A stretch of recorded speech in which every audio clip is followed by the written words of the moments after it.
Սեպտեմբերի 28-ին, այսինքն վաղը Գառնի Սուրբ Աստվածածին եկեղեցում կմասնակցեմ Սուրբ եւ Անմահ Պատարագի։ Այստեղ էլ իմ ակնկալիքն այն է, որ Կտրիչ Ներսիսյանի անունը չհնչի պատարագի ժամանակ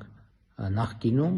բերված հիմնավորումներով եւ պատճառներով։ Իդեպ կան մարդիկ, ովքեր ասում են, որ իրենք տարբեր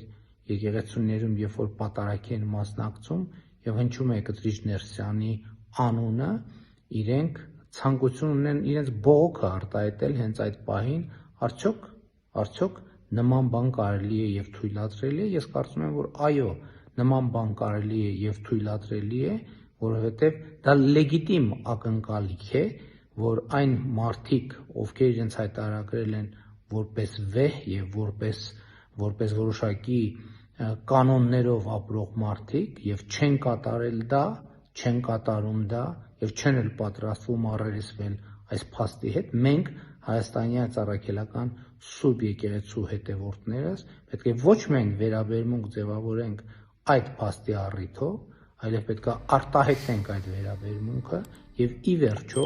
այդ վերաբերմունքից բխող գործնական արդյունքների հասնենք։ Թող հեռանա։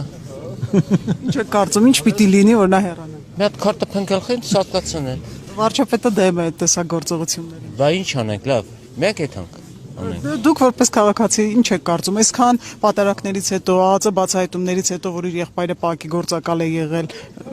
Դավիթ ջան, երկու բառ ասած։ Ինչ ասում, դու թող հեռանա, էլի ինչ էլ ամոթ է պետք է։ Դե պետք է Փաշինյանը հեռացնի,